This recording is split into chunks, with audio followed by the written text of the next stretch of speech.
Hi, this is Jacques Talk, and you're listening to Jacques Talk. This is a podcast where I talk about the Cowboys, the team I've covered as a beat writer, columnist, TV insider, and radio host for 28 years. I'll also talk about the NFL and the things I love, working out, streaming, food, and all things down. Welcome to Jacques Talk, where sports is fluid. What's true today might not be true an hour, a day, or a month from now. I'm going to give you the truth straight, no chaser. Glad to have you aboard. Let's get it. Welcome to Jacques Talk, my friends. It's episode 138. We're glad to have you aboard. I'm Jacques Taylor, joined by my boy Big Joe in the Big Rig. What's sit prep, dog? Let's see. We are 50 seconds in. The light is red. We are 5 by 5. Operation Jacques Talk is a go.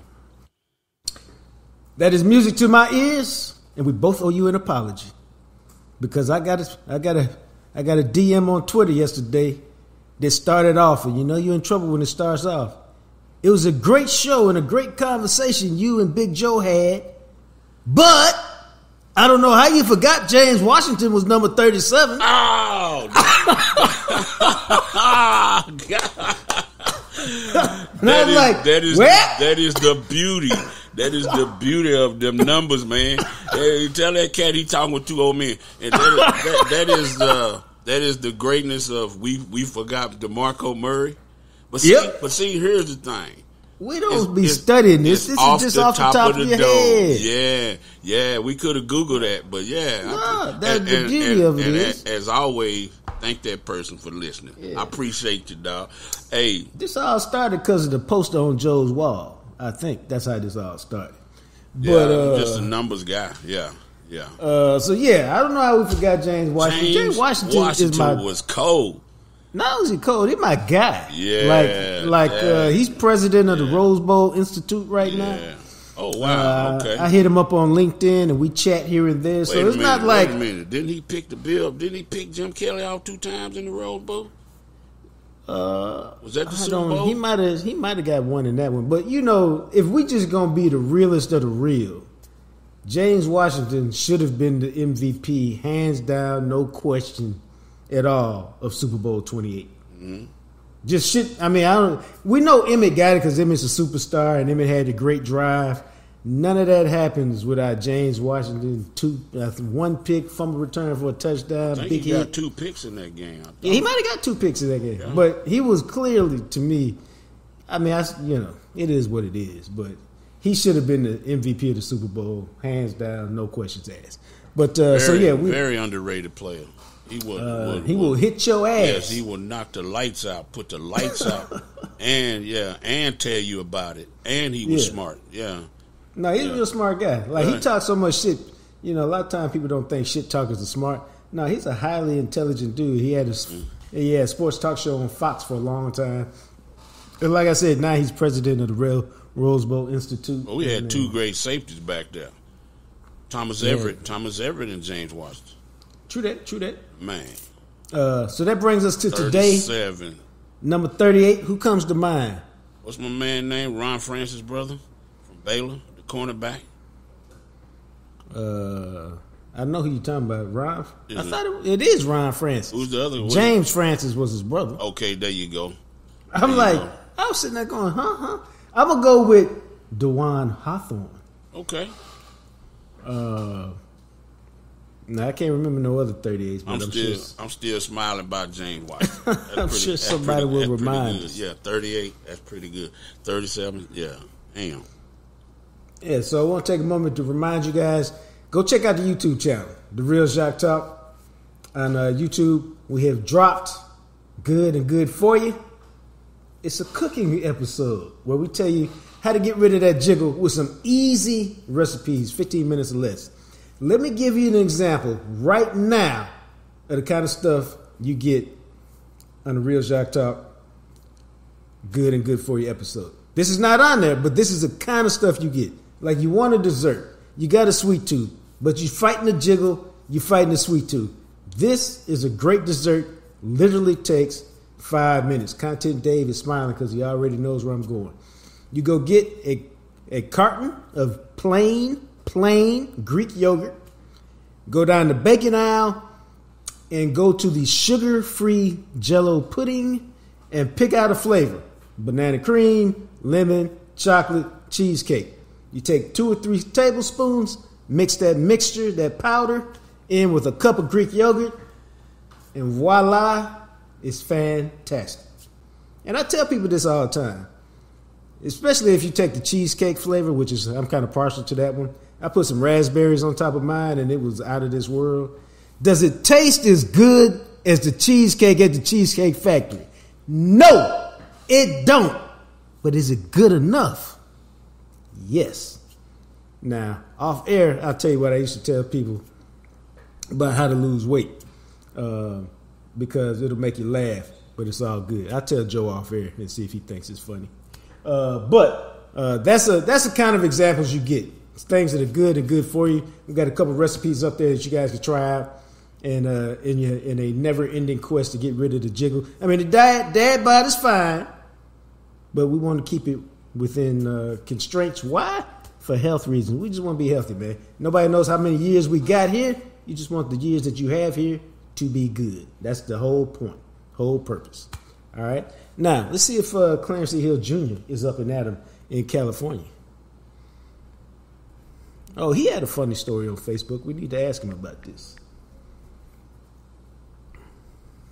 You know, Clarence E. Hill Jr. brought to you each and every Friday by Smokey John's Barbecue, 1820 West Mockingbird, is one of the best follows on Twitter. And I don't really say that about a lot of people. I say that about him because there is no telling what you'll find on his timeline. It could be Cowboys, it could be politics, it could be some funny story. But it's always a good time. What's up, my brother? How you doing? Man, waking up to Cowboy news. Was there some more news other than Carl Lawson and Jordan Phillips? Well, yeah. Oh, that's the news? Carl Lawson came this morning. Oh, okay. You know, with 6 a.m. your time is 4 a.m. my time. Yes, that's why I always check with you. Before we get into your time is 5 a.m. You know how this stuff works. Yeah, that's why I always check with you, because I'm always impressed that you up. I expect Archie to be up. Normally I wake up, I have to go to the bathroom, I look at my phone. I didn't look at my phone this morning. And so that news dropped. I mean, since you opened up the door, because I got some other stuff to get into initially, but since you opened up this door, Jordan Phillips. Well, let's start with Carl Lawson since you brought him up. He's a defensive end, a free. What is he? Is he a free agent? Is he out there on the street? So he out there on the street 3 weeks into training camp. So that is not something that gives me morning wood. Got to be strained, dog. I have to make sure everybody wide awake. Y'all should have seen the look content Dave just gave me. Yeah, the look we gave you. So are we supposed to be excited that Carl Lawson is here? I mean, excited is the wrong word. I mean, what you should be excited is the Cowboys are making moves to add to this team. If you'd have signed these guys or guys like these guys in March or April, we wouldn't be talking about the Cowboys didn't do nothing to try to improve the team, improve the roster. Yeah, okay, I'll buy that. I think you have to look at both of them together. You brought in Carl Lawson, but Phillips, they've been needing help. If you can say they've been needing help on defensive attack, the defensive line. They've been needing a big guy in the middle. This just sounds like Jonathan Hankins to me. Huh? This just sounds like Jonathan Hankins to me. Yeah, but you needed that. You needed that rotation. They had nobody behind Mozzie. Right. Phillips was a veteran. Gonna fill a Hankins role. He's a big dude, man. 6'6", 340. He ain't even lose no weight. I keep harping on the defensive line. They have to improve the defensive line. I know the linebackers important. I know that, Big Joe. They need some big parts of the middle. Hey, look here. He called you out on that one. We care because we care. We care because we care. No, he ain't called me out on that. I'm good with that. Don't instigate.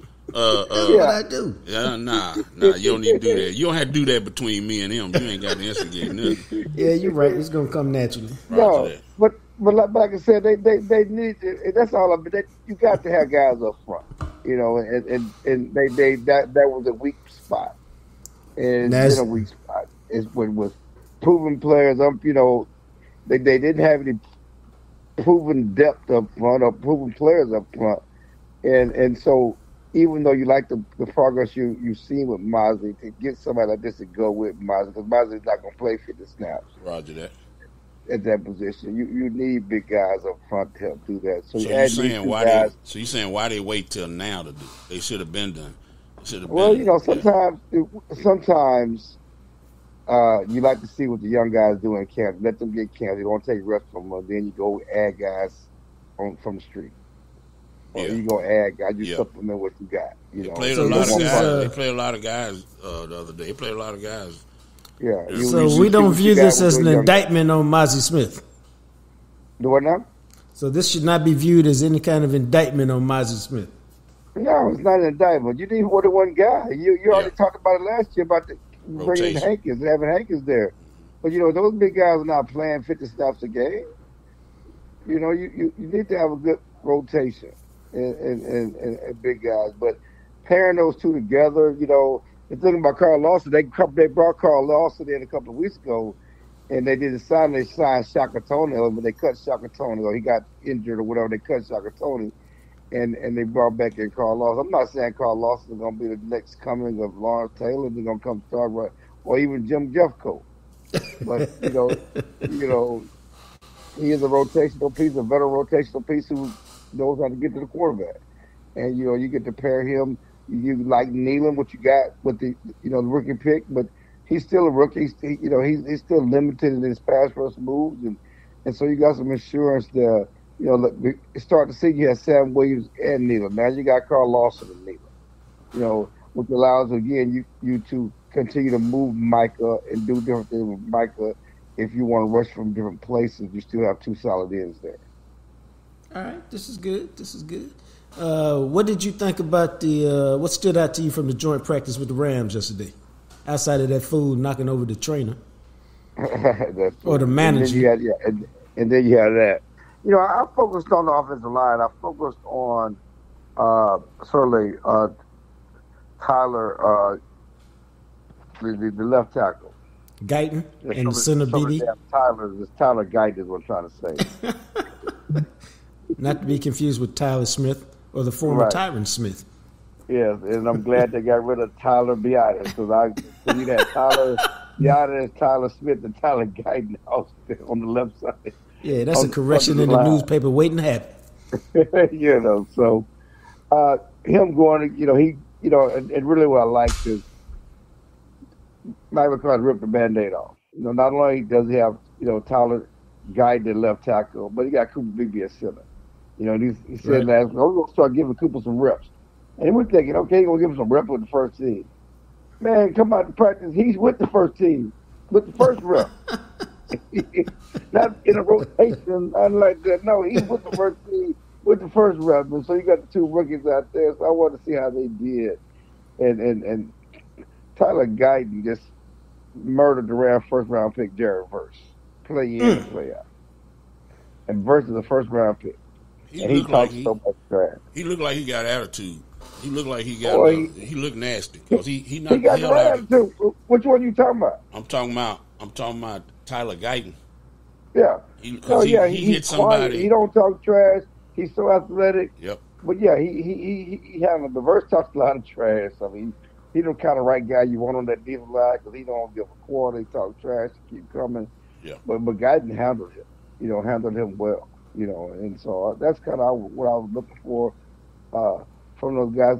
Just one man. So I focus on offense. I didn't focus on the defense. Defensively, certainly, you like the fact that Trevon Diggs got interception. He can still catch that ball. And that's what he does. Tiptoe the sideline. But the offensive line. I want to see those young guys work, and those young guys are going. And that's one thing I've talked about. Tyler Guyton will not be Tyron Smith, not early for sure.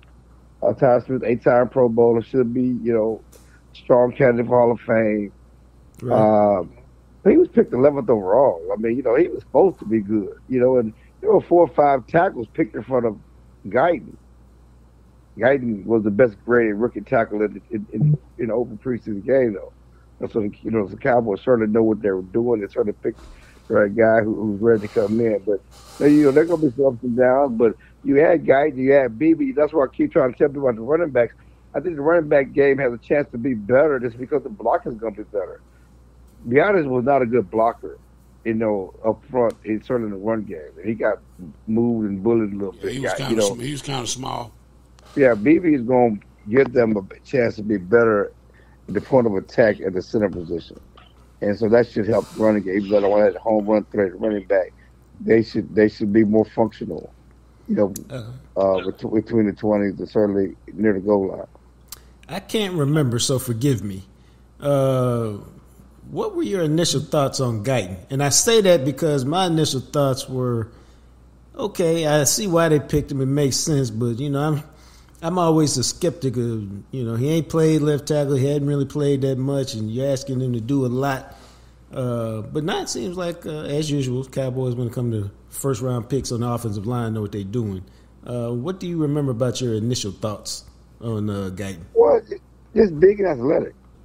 He's big, athletic. And what I really liked about him was he hasn't played a lot of tackles, so he has a lot of upside.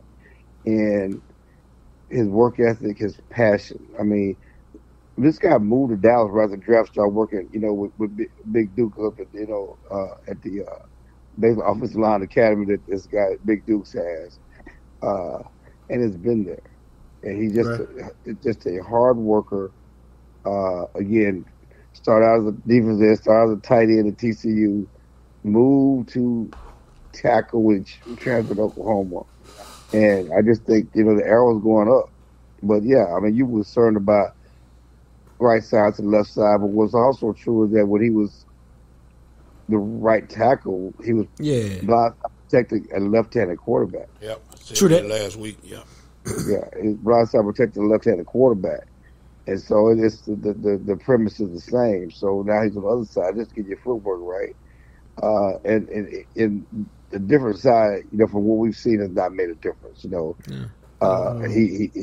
looks comfortable and he looks like a good fit. He's a big, tall man. He seems to have a bit of a nasty streak too. I just said he got attitude. Oh yeah. And to me, it seems I like that because one, you like that in your offensive lineman anyway. But if you think about it, they got BB who has a nasty streak. Then they got Tyler Smith over there, and then they got Guyton, and even Zach is a nasty guy too. So you should have attitude, as Joe said, not just at that one position, but kind of like on that offensive line, at least amongst the starters. Oh, they feed off each other. Definitely. And maybe they can make even Terrence Steele a little nasty. He was good 2 years ago, but I never got the feeling he was nasty. But from a disposition standpoint, I think you got to like the attitude that the offensive line will have with those guys starting at their respective positions, and what that means for running the ball and trying to impose your will on people at a certain point. Oh, no doubt. And like I said, that's why they have a chance to be a little better up front, even though they're more inexperienced. Now, this was a topic yesterday. I found it funny, but then I thought about it. I was like, shoot, I don't know.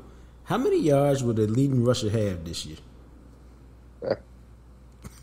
Well, they're going to be in a real rotation. It won't be a fake rotation. It's a real rotation, and that's ice. How many yards did he have last year rotation? He had 600. Did he get to 600? He had 184 carries. That's what Todd said the other day.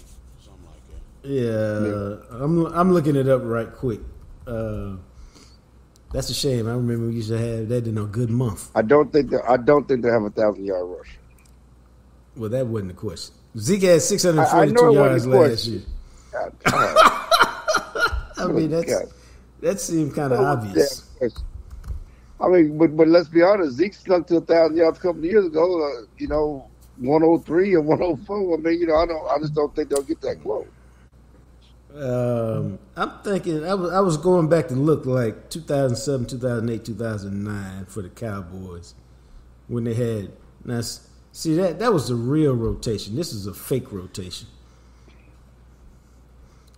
In those years, especially 2008. That's a real rotation because you had, if I'm not mistaken. Well, maybe I am mistaken. Okay. All right, I was mistaken. Because I was looking at that. In 2008, they had Marion Barber. He had 238 calories. But Tashard Choice had 92. And then Felix Jones only had 30, but he averaged like 6 yards a carry. So, they got it done with that kind of rotation. But I don't think any of those guys right now are as good as... I don't think any of those guys that they have currently are as good as that duo that the Cowboys had back then. So we'll see. I'm gonna try to be positive heading into the season, and not be predetermined negative. I think that's fair. You don't have to be positive or negative. Just call it what it is. Oh, look at you! That's some of my former lines, bro. I appreciate that. I mean, that's what it is. I mean, they have, they have questions in running back. It's funny because Zeke's agent called the other day talking about what does Zeke look like? He look like Zeke. What does that mean? He look like the same Zeke that left here a couple years ago. I was gonna say, what is that? I don't know because he don't get but 1 to 2 snaps of practice. So, he in a rotation, but. I mean, he is not the Zeke of old, and he doesn't, there's nothing you're gonna see in practice going to blow you away. Not tackling, he's right. not, spreading out, running off from nobody.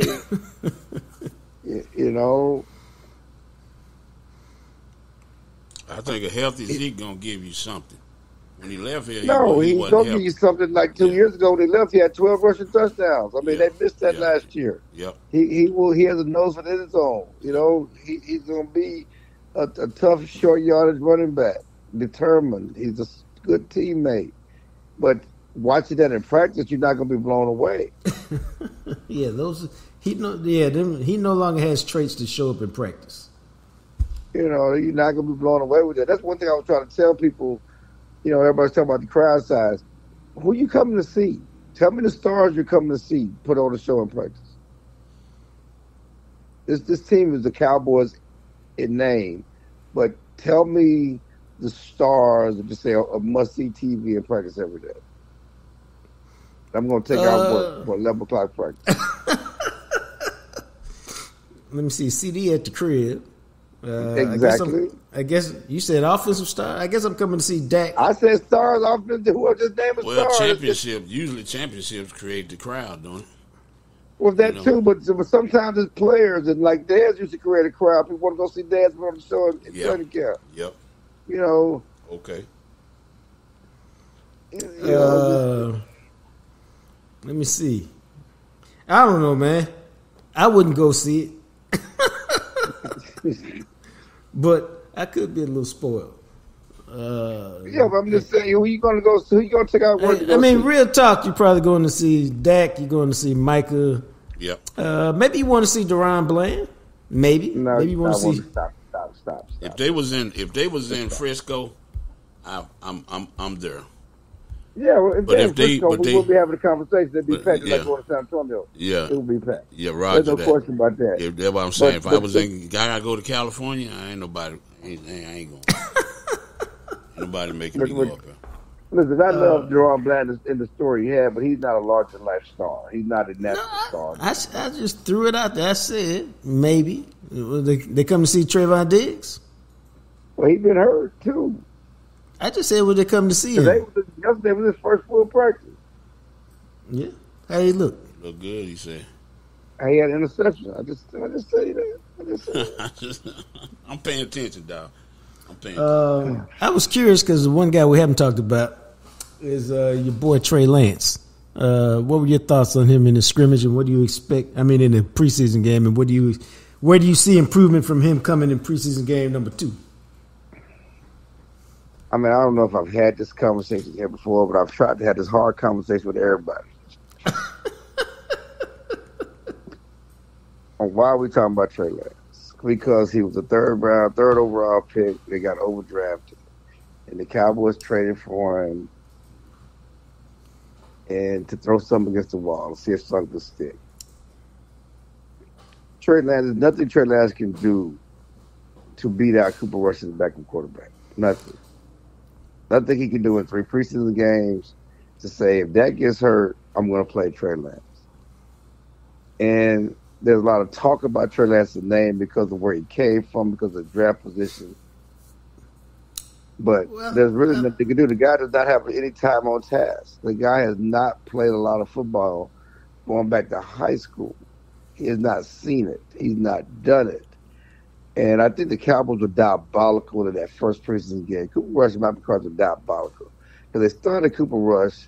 They said, Cooper Rush, throw this 45-yard ball, complete this pass, and go sit at the crib. I don't care what Trey Lance does, Cooper Rush is our backup quarterback. You see what he did right there? You see what you see overdrive? Throw this ball down. It says this unknown rookie receiver, Jalen Brooks. Put that on tape right quick so everybody can see what you got. And then go sit on down. And then we got a Trey Lance show. And when he misses, he has poor footwork, poor fundamentals, missed a wide open touchdown pass, missed a guy down the sideline. When he misses, he's high, he's far, he throws the ball late. He's a nice kid. Good work ethic. One thing they talked about, and I've said this before, that when Patrick Mahomes came on the scene as a rookie, Alex Smith was a starter, but all you can hear about was the buzz out of practice. Patrick Mahomes doing this, Patrick Mahomes doing that. Yeah. Well, you heard no buzz from Trey Lance for a whole year and what he was doing in Cowboys practice. Now, to put that in perspective, all they said was he's a good hard worker, and we like his attitude. Yeah. Now, again, to put that in perspective, when Tony Romo was being a practice guy, you heard quite a bit about Romo doing that thing out there, slicing and dicing and making plays. And, right. What Clarence says is absolutely true. When unknown guys, and there's a list of them, that come to my mind. Romo was one. Miles Austin was one. I don't forgot his name now because I'm having an old man moment. Who's the converted wide receiver? The white guy who was got converted to tight end. He wore 89. I can't remember his name. Don Schultz took his job. Yeah, but we heard about him until he got hurt, and he was busting people butt down the scene until he got hurt. He had a hip injury and basically ended his career. But Clarence is right, and the point being, when guys are making that move, you hear about them from the other players in practice. Because it's just normal. Oh, dog, you should have seen what your boy did the other day. It's wild. It's crazy. He did this. He did that. And Clarence is right. If you haven't heard about that from the other fellas as it relates to Trey Lance, then he ain't been doing nothing but working hard. And, you get credit for that. But it's a what have you done for me league. And, I think the reason it comes up, man, is everybody's trying to figure out what's the move, what's the play if Dak doesn't get done. And so, okay, is Trey Lance a play? No. I mean, maybe the play is what's been overlooked.Maybe they let Cooper Rush start for a year while they figure out. I just said why they figure out they're playing. They have no play. That's the other. But see, okay, that's a problem if you have no play. They have no play, and that's just it. They have no play, and so that's why the Cowboys, have no fallback option if they don't sign that, because they're not going to be bad enough to get to the top of the draft. And even if they get to the top of the draft, who are you going to take? This ain't no sterling draft class. And as we've seen, those guys, there's no guarantee you're going to get anything with those guys with Trey Lance as a Exhibit A. And you have a quarterback. You have a franchise quarterback. You have a known commodity. Sign your guy. Now I'm going to throw this theory out there that I got on Twitter. On the DM. I'm scared. Don't be like that, man. I'm gonna be like that. You got it off Twitter. You admit that you got something off Twitter. This was a DM from a dude who was trying to make a point, and he was trying to make a respectful point, and so I gave him a respectful answer. And his question was, because me, Joe, and Ty were talking about Dak the other day. He said, a point that I think is not mentioned enough, had Dak won 2 playoff games in a row, then he would have been paid early and often. I love him as a competitor and as a person, but he has often come up small when it counts. And, I said what I said to him, which is, you can make that point, but I look at it differently. I don't look at some of these playoff losses and think Dak is the reason why they lost. Legacies are forged in the playoffs, but you got to play well in the regular season to get there. Bottom line is it costs what it costs to sign a quality quarterback. Justin Herbert, Trevor Lawrence, Tua ain't had no playoff success, and they all at $50 million a year. Kirk Cousins. Him too. Mm-hmm. Now, I don't really like hypotheticals per se, but, I think the Cowboys, are just trying to figure out how to well, let me ask you this. I'm just going to open it. What is the biggest reason why you think it ain't been done yet? Because the numbers are kind of basic. They're kind of like CD's numbers. You kind of know where they need to be. Well, it's structure because you have to, and I think they go hand in hand to a certain extent. I think it's structure. I think it's the number plus the structure and how you going to pay it out. Everybody gets focused on the API, the $33 billion a year or the $55 billion a year, but how you going to pay it out? It's the structure that's in all that other stuff is part of it. And you have to when you do Dak, you got to consider CD. When you do CD, you got to consider Dak and Micah and all these other things. How the money gets paid out. So I think all that's part of it. I'm sorry. I'm sorry. What is API? I mean, I'm talking about the per year average per year. Okay. I mean APY, excuse me, average per year. Okay, I got you. Okay. Average per year. Everybody gets focused on average per year. APY, excuse me. Yeah. So I mean, all of that is part of the conversation of how it gets done, and of course, the average per year is there. I mean, would you say everybody knows what the numbers should be? Well, the numbers on Dak is wildly vary from 55 to 60 million. Where do you land? What's the right number? Because there's no question he possibly will get $60 million as a free agent. Right now, the highest paid quarterbacks are 55. What number do you land on? That's a million on both sides. I was going to say, because the Dak is not happy with your deal. He said, "I got free agency in my back pocket. Yep, I got unlimited free agency in my back pocket." So this is kind of like paying out because he got free agency as a bargaining chip. It's kind of like having to pay out his arbitration years in baseball. So you got to go up a little bit to get him to give up that. Yeah. So to say why it's easy, it ain't easy. What number did the Cowboys land on? Do they go to 60? Do they do 58? When does Dak set 58? Would he possibly get 60 in free agency? Or 60 yes. or plus? I mean, where are we? Well, I think the question is because even that, to me, on the outside, not ever having negotiated to that. But, let's ask Joe. Because Joe is one of them, and I don't know that you're like this, but Joe like to beat him down at the car place when he buying a car. So, Content Dave is like that. They ready to go to war. We got snacks and water in the car. We here all day, baby. Let's go. I'm the other way. No, I'm gonna eat they snacks and they water. Yeah, you talking about? I'm gonna eat they free stuff. But the point is, at some point when you negotiate, it's not that hard to get where you're trying to go. You just everybody. I mean, but it depends on what's important to him. Like, because I don't know. Like, what's important to that? Because the difference between 60 and 55 is obvious. Like, okay, can we go 58, 57 and a half?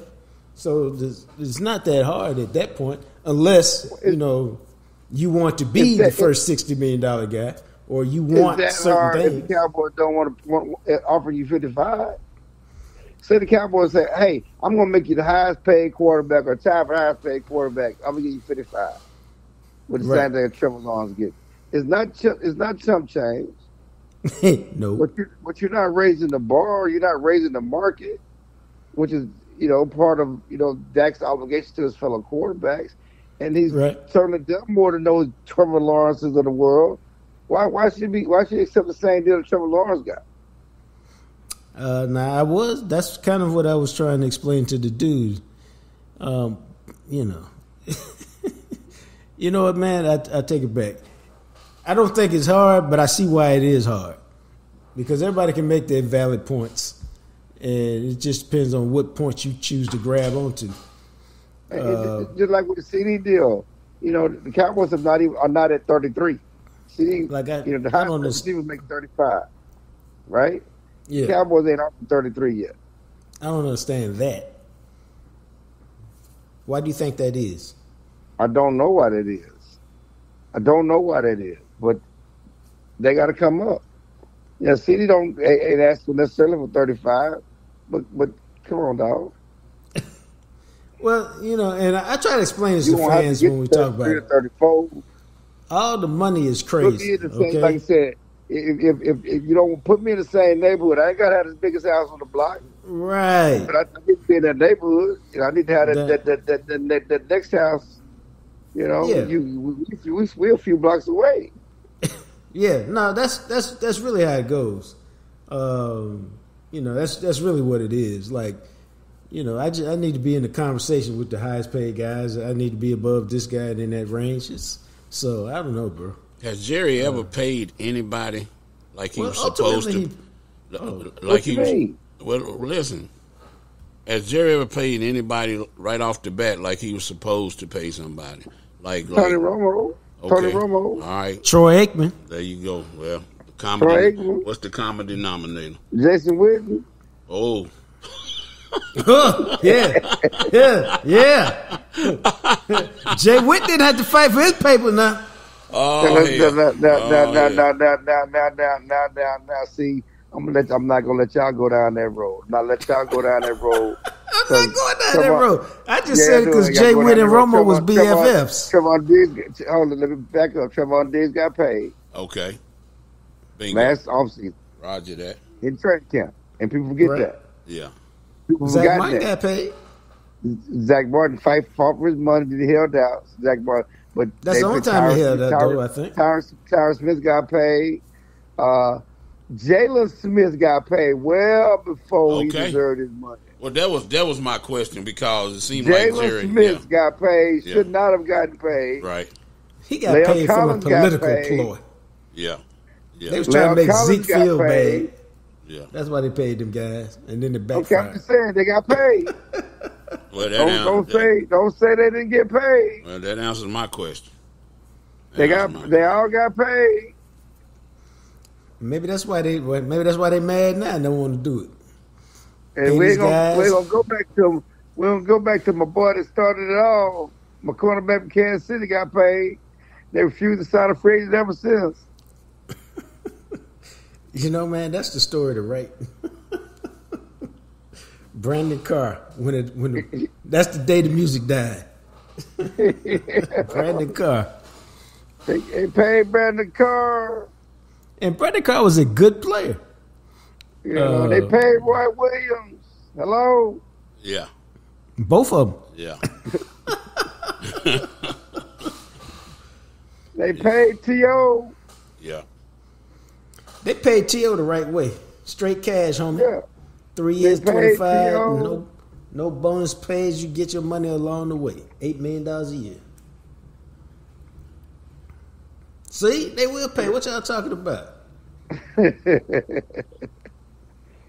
That's probably what Dak can do. Like, you done paid everybody else. Why you want to change the rules with me? Yeah. They paid Tyrone Why you want to Crawford. stand on business with me? Paid Tyrone Crawford. Did Tyrone Crawford get paid?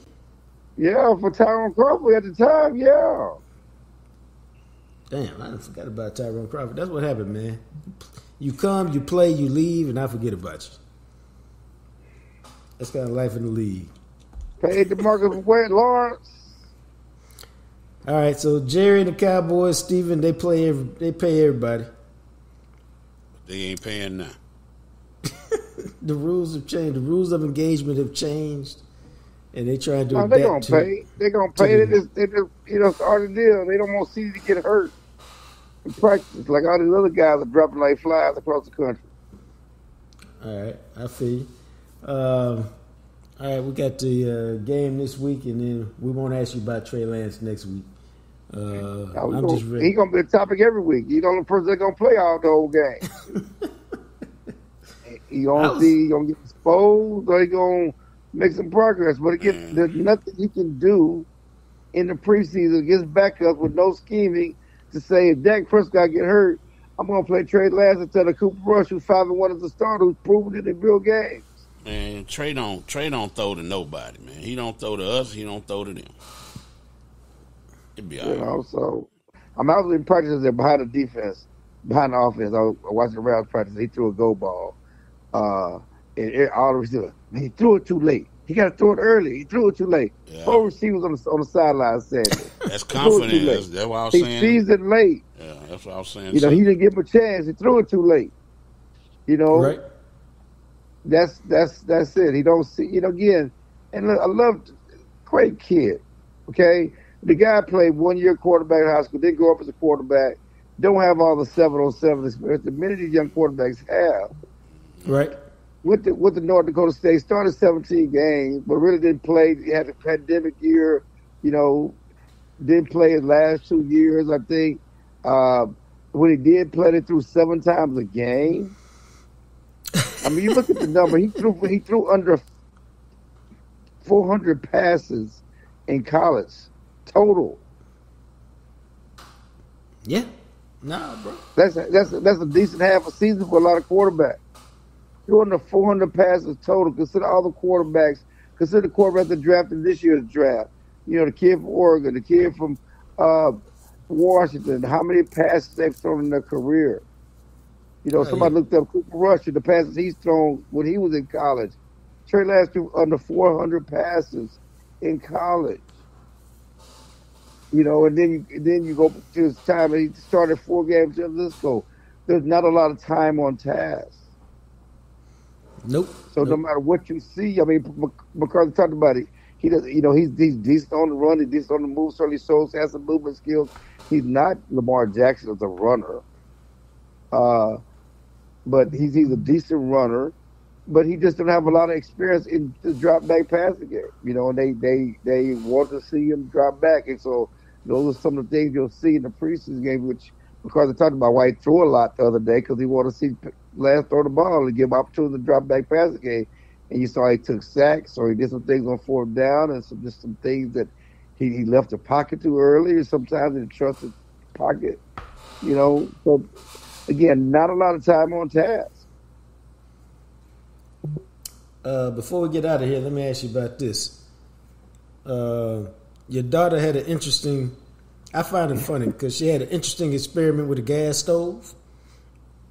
Yes, Gen Z. Because you're a millennial. Don't tell me I'm a Gen Z. These Gen Z's, millennials, they drive old folks crazy. Drive old folks crazy. So she is smart as a whip.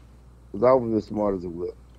But, practical smarts and book smarts is different. And so she just moved into a house in college, and she was doing something on the stove. It's a gas stove. She turned it on, and it was clicking. She went back to her room, and it's still clicking.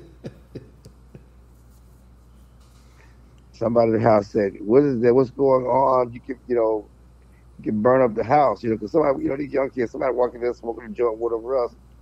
You got gas going out to the house, kaboom." And she calls and tells me this, and I say, "Well, I've never been around. I've never seen a gas stove before. Never seen a gas. I didn't know. And first of all, both her grandparents had gas stoves. She just didn't pay attention. Okay, right. We heard the click. We had the old school gas stove where you had to turn it on, then you had to light it with a match. Roger that. Sometimes, yes. And you watch them heat up that straightening cone. So sometimes you had to add a match to it. The pilot went up. Because the pilot went up. So yeah, like the burner. So it's so yeah, these kids, it's all well in well, and nothing happened, but it's a learning experience, a rough learning experience, but it's fun to me. Last thing before we let you go, Texas Longhorns has lost their top 2 running backs to ACLs this week. How does that affect your season? First, if that's true, go on and correct me, man. Yeah. First of all, they lost 2 running backs to ACL. There were 4 and 5 stars. The top 2 is not true. Okay. That's why I asked you. Yeah, no, but it's a huge blow to the depth. They only have 3 running backs on scholarship, I think, right now, which is a problem. Because to me the best running back is Jaden Blue. He runs like a 4.3, 4.2. He's a home run threat. But the 2 backs they lost were 4 and 5 stars, who are more of their goal line backs and big backs. So they're going to be pressed, kind of like the Cowboys last year, near the goal line, going to be, getting those tough yards inside. It's, again, a huge blow, but they weren't their top 2 backs. Jaden Blue is the next back, probably the next back's going to get drafted this year. And he's their best back. He's their starting back. All but right. huge setback. But huge setback nonetheless. Let me ask you about them uniforms. So the Longhorns don't have the black uniform? The Longhorns like the Cowboys. They got traditional uniforms. They uniforms stand the test of time. They not changing uniforms. They had mentioned something about that before. Now people have mentioned that. Okay. Cowboys, the Longhorns have never not their brand. They've never had black uniforms. They was talking about also that they not known as UT in the SEC. They known as Tex. They think Tex. No, I don't know who they is. Well, when you put Texas on the schedule, I don't know who they is. They was talking about that. I was reading that, and they were saying that in the in the SEC, that whatever the short, like when Texas plays, they're gonna be TEX and Tennessee gonna be UT. Somebody was trying to say they was little brother in the University of Texas or something. I don't know. It might have been an A&M person. You can never little brother University of Texas because they make more money than God allows. So they make more money than they can buy Tennessee and twice. Well, I'm just saying. Damn. What was said? I don't. I know. I know. Understand it. That man said they could buy Tennessee twice. Texas is a real UT. Now I feel you on that. Because somebody tried to talk to me about Oklahoma State being the real OSU, and I started laughing. Hey, come on, man. It's ridiculous. Stop the drama, dog. Don't nobody check for Tennessee. I mean, listen, And I was born on the University of Tennessee campus. Ain't nobody checking for Tennessee, okay? Ain't nobody checking for Tennessee, but that's fine. I mean, We've been having this conversation. I'm in the Black SEC group. We've been talking about UT. They've been trying to compare the 2 UTs. And Tennessee's older. They were, their university's older and all this other stuff. Yeah, whatever. But you look at everything Tennessee's done, they copied off Texas, how they do their block lettering and all this stuff. Texas did all that first. Oh, they said that the Hook'em's horn, the horn sign pointed down. That's not going to be a penalty this year. No, it should be a penalty. But it was a penalty in the Big 12. It was a penalty. I understand. I said it shouldn't be. I know what it was. It shouldn't have been a penalty. Texas fans don't have no problem with the horns down. Do it's a sign of respect. I mean, that's all you do. People buy Texas gear to turn it down. Y'all help the Texans make money. It's like the Cowboys. Y'all love us, hate us. Y'all still spending money on us to a certain extent. And that's part. Some OU dude was at the SEC media day and said he got the horns down tattooed on his leg. Nobody in Texas would have anything on OU tattooed on their leg. But this dude got the horns down tattooed on his leg. That's how obsessed people are with Texas. Hey, bring it on. Bring on hate. Embrace the hate. It is what it is. You mad at us because you hate us. Damn, okay. Joe, have you ever been into cigars? No. How come? I don't know. I just never have. When did you get into cigars, Chill? I mean, I'm a social cigar smoker, but you know, I mean, I've been doing it for a couple of years now, a few years now. I can't give you the exact date. I do it socially. You know, I'm not like Calvin, who's hardcore, who needs to do it every day. That would be Calvin Watkins. Yeah, who needs to do it every day without being a cigar every day, just smoking. You know, and here's a guy who goes to a cigar bar with a bunch of dudes that want to sit around smoking cigars. Hey, you know what? I ain't gonna let you. Hey, he ain't here. I ain't gonna let you talk about my dog. I tell him. I talk to him all the time. That, but you know, and I go to cigar lounge. I need to see some women up in there too. You know, I need to supplement my viewing pleasure. It's gonna always need to be some zebras in the vicinity. Just something, you know, just or something. I'm just not gonna sit at the cigar bar with a bunch of dudes talking about the weather all day. So, now, can you taste the difference in the different sticks? Yeah, I mean, they you. First of all, I'm not doing no sweet cigar. I'm not doing all that flavor. So that's for the women. Oh, you know, that's like an appletini. What about the man? Yes, bag? Yeah, like the appletini. I'm just gonna let you know. You got immersed, don't you? You know, so Stop no, it, Joe. sir. You got a man bag, but you ain't smoking no sweet cigar. I got a shoulder bag. First of all, okay. He coming over to the dark side. At some point, he gonna get some scented lotion. You know, so yeah, but you certainly can taste the difference. You know, and I'll let you go on this one. So, you know, the problem when you get to these cigar bars, but out here, you get all types, and everybody start talking. So you got the old school types. So we had a cigar bar the other day in Ventura, and everybody's having a drink, talking. You know, man talking with else. But the problem is when you get to certain areas, you know, people's MAGA tendencies jump out. You okay? Yeah. Boy. Don't get me started, boy. Don't get me started. You know, so the tendency jump out, dog. Yeah, they jump out. You know, I'm gonna let them know. You said they trump out. Yeah, all of that.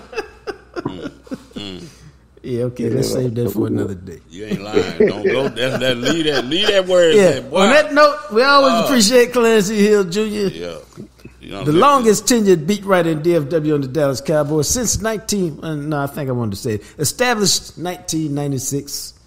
He's seen a lot of games, but no championships.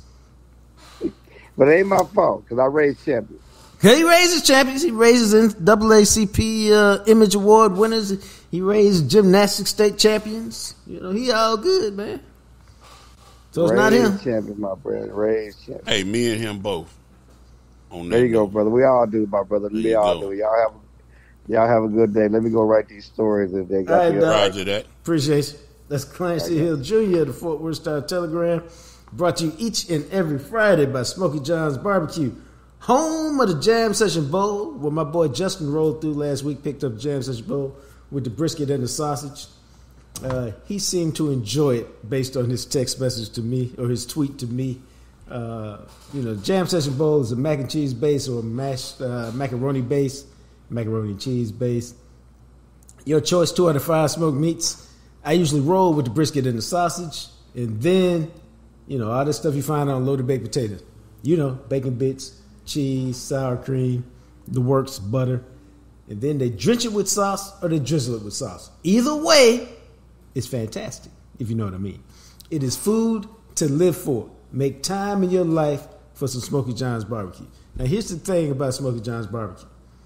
If you can't swing by there, today, tomorrow, whatever, this weekend, you can go to the website and you can have it shipped to the crib. In a couple of days, you go to SmokeyJohns.com, click on Marketplace, and you can have the sauce and the rub shipped to your house in just a couple of days. Now, check this out. If you need it more immediately in your life, check this out. All you have to do, literally, is go by any HEB. Waxahachie, Burleson, Frisco, Allen, McKinney. You can get the sauce or the rub off the shelf. It's the rub right there. Yeah, pick it up off the shelf. Take it home that day. Or you can go by Joe V's Smart Shop. They got one in Dallas right off of 67 in Wheatland. And you can pick up the sauce to rub and the banana pudding. How about that? That thing is to live for as well. Smokey John's barbecue, it is love in your mouth. Yum, yum, yum. One other thing I want to tell you about Smokey John's. They got the Labor Day special coming up. That's a pulled pork sandwich pack. 2 pounds of pulled pork, 8 buns, 1 quart baked beans, 1 quart coleslaw, a gallon of tea of lemonade, pickles, peppers, onions, and sauce, $69.95. Sound like a deal to me.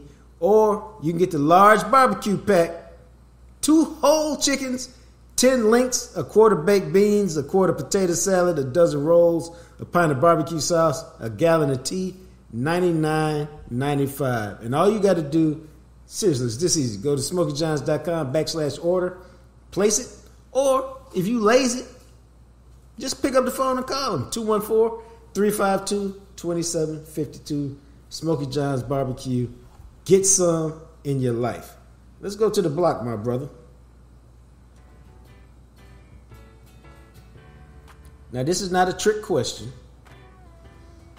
but I found this funny this morning. It came up by happenstance. How many keys do you have on your key ring these days? And I say that because I used to walk around with 7 or 8 keys. I got 1 key right now, Doc. How many you got? Maybe 3. It seems to me that we're moving more and more toward a keyless world. Just like we're moving toward a cashless world, we're moving toward a keyless world. Like my boy, he lives in an apartment building.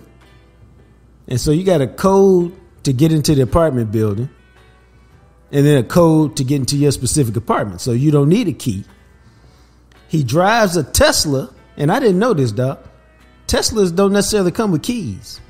They got a card that you keep on your person, whether it's in your wallet or whatever. And as you get close to the car, you can unlock it with that card. Or there's an app. There's a Tesla app on your phone. And you unlock the car with your phone. Well, what's the difference between that and a key fob?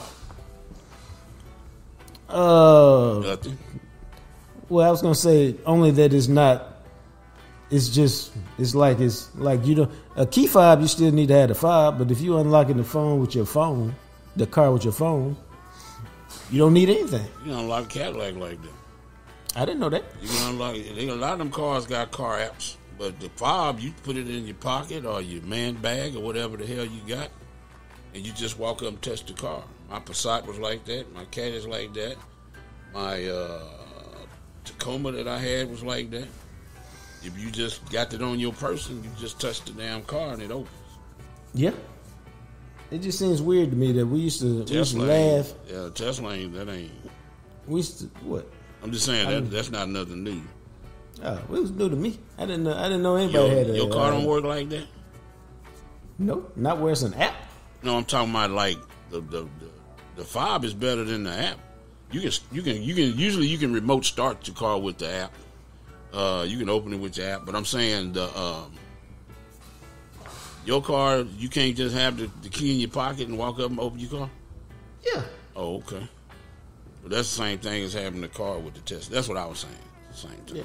It's but even that is not, to me, that's not a traditional key in the sense that I think of a key. You know, and that's what I meant. The only key I have is the key to my mailbox. And but they also got a package thing where you go and type in the code, and that's where all your packages come from. So my point is, I think it seems like at a certain point we'll be walking around here keyless. Like keys won't be anything anymore, because you'll be able to go up to your car and it'll either be on your phone to automatically open it up, or you can probably do that now. I know on some cars, just punch a code in on your car and get in. So it just seemed weird to me because my boy, he asked me if I had a key this morning because he was trying to pry something out of his tire. That's a long story. And I was like, you know what's funny, dog? This is the only key I got. And it was the mailbox key. You a cash carrier? No. When did you stop being a cash carrier? Probably maybe about 10 years ago, maybe 15 years ago. Oh, that's longer than me. I used to carry a little bit of cash, but is that because Ms. Hartfield was handling the banking, or cash just became a pain in the butt? No, because cash I'm spending it on. On my card, not so much, but on cash, if I got cash on hand, I'm probably gonna spend it all. See, I was the opposite. I spend more with cards than cash. I would keep the cash, but it's this popped up in my head the other day because I didn't start that as soon as you did, but now I've gone full-fledged cashless. Like, I don't really carry any cash, almost never. I probably should, but I don't. So maybe I put a 20 in my wallet, in my bag today. But I got to Walmart, a place I don't really shop anymore for a variety of reasons. The number one reason being, most people shop in their 2 or 3 mile vicinity of their home, and there's not a Walmart near me, so I don't shop at Walmart anymore. And there's not a Target near me either, so I don't shop there much. I do most of my shopping on Amazon, as y'all know. But I picked up a few things, about $30 worth of stuff, and I got up to the counter at Walmart, dog, and I couldn't figure it out. And so I called one of the people over. I said, "Hey, how do you Apple Pay on this thing?" And that person looked at me and said, "Oh, we don't have Apple Pay." I said, "You got to pull out the physical credit card to pay?" Oh my God, that's just horrible. Man, those are those some first world problems right there. She was like, "Yeah, pull the damn card out, dude." I didn't carry none of them because they're all in my phone now. I said, so I looked at her. I said, "Well, I'm sorry. Somebody gonna have to put all this stuff back." And so here's what happened. I left my wallet in my bag, and I left my bag in my car, because 99.9% of the time I can just Apple Pay it on my phone. But I was in a time crunch at that point, so I didn't really want to go back to the car, grab it, run back, and do that, because I had spent too much time there. So anyway, but it was just funny to me that Walmart is like the only place I know that's a major retailer that doesn't take Apple Pay. You an Apple Pay guy now, or you just use straight credit cards? No, I don't use Apple Pay. I don't like being dependent on my phone for everything. I mean, that's a fair point. It's a lot of stuff you gotta. I mean, I don't have no knock on Apple Pay, but if you don't have your phone, then you can't do nothing. So I don't know. It's like I said, I always like being capable. You gotta have a backup plan to a plan. So I know a lot of people that use Apple Pay, but I just don't. I was reluctant at first because I always, much like video games, I like to see how it worked for a year or two before I jump on board, so they can work out most of the kinks in my mind. And I started using it once they expanded it so that you could use basically whatever credit card you want.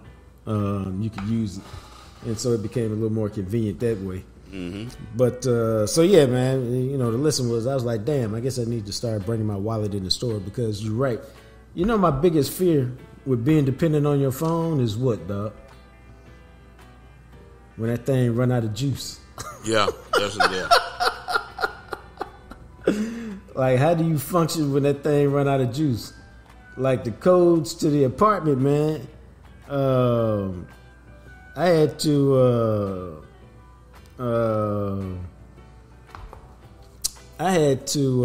memorize it, because I was like, what if I get here one night, my phone is dead, or runs out of juice? Yeah. I said, that's crazy. Yeah, it's always best anyway. It's a code like that. Yep, but that's like passwords, man. You got so many passwords in your head, you can't remember them all. Or you end up putting the same password, and that's a bad thing. I'm guilty of that. My password security is terrible. So my password is a variation of the same thing. All right, here's a PSA for you for passwords. because you don't want to. And I have changed them. I haven't changed them all, but I've changed a lot of them. The way to do it is not so much passwords. This is what I found. It's phrases. Phrases that you use often that are familiar to you. Those are often turned into good passwords. If that makes sense. Now, I did have a friend of mine.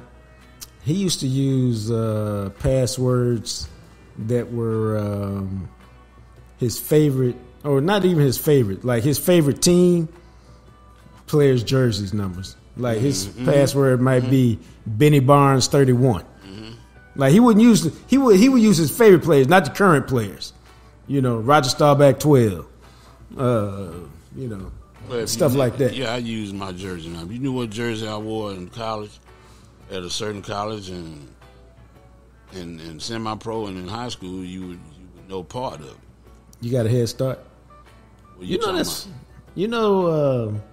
a very interesting thing. That it's lots of athletes, almost all the retired Cowboys, use their number in their email address, or have it as part of their phone number. And it's interesting how that number becomes part of your identity and part of who you are if you wear it long enough.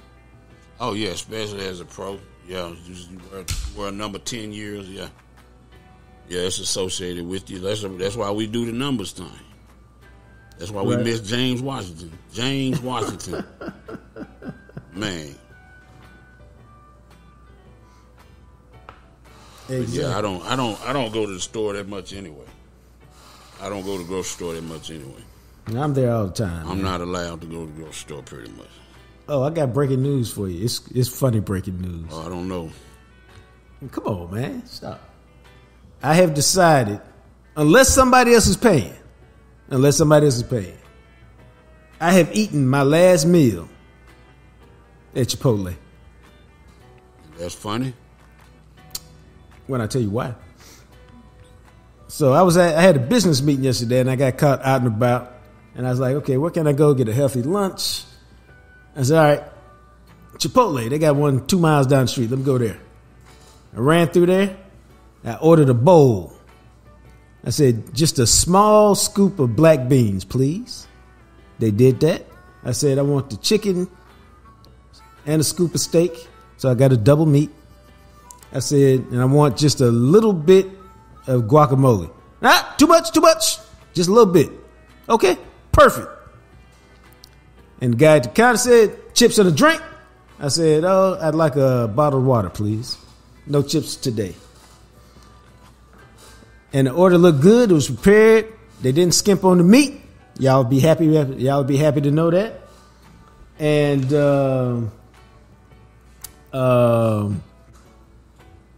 he gave me. I paid for it, and I looked at that bill, dog, and it was $18.67. So what made it 18, dog? That's what dog. Easy. When he said it, I looked at the receipt, man.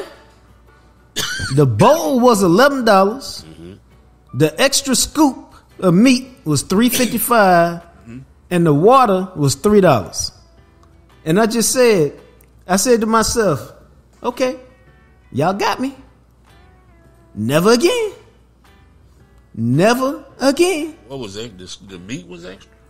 Yeah. But I just can't pay $18.67 at Chipotle. I just can't do it. When you're at Costco, you need to get you some water. Bro, bring your own water in there. That's $3. $3 down right there. Bro, now that's real talk right there, because 24 pack of water with 23-ounce bottles is $6.95. Bring your own water. It's about 27 cents a piece. $3 water. Damn. Dog. And so it just reinforced it to me, because one of the recipes on the YouTube channel is good and good for you is what I like to call my fake Chipotle bowl. And that thing, when you make it at home with the same types of ingredients, costs about $4 in terms of ingredients and money spent. Well, everything you make at home gonna be cheaper. Oh, I know that. But it just reinforced the fact. And it just drove it home like, this is just me again. I would rather go out to dinner and pay $100 than at a nice spot than go to Chipotle or any other fast food restaurant or fast food type style restaurant and pay $20 for one meal. That just don't compute with my math. We love Chipotle, but Chipotle don't love us. They don't love my wife. That's a good way to say it. Cause she go when she go in there, I promise you, when that little woman walk in Chipotle, they say, here come that lady. And I don't think they saying lady. Cause she be like, she get on their ass in a very nice way. You seen her, she a smiling assassin. She be like, listen, would you fix your bowl like that? No, she don't. Yes, she do. Would you? I ain't never got to worry about Chipotle skimping on us, dog. Me and my daughter don't even go in there with her no more. Like, go ahead. She finna tighten it up. She ain't cussing nobody out, but she like, what you doing? Would you do that? Would you fix your bowl like that?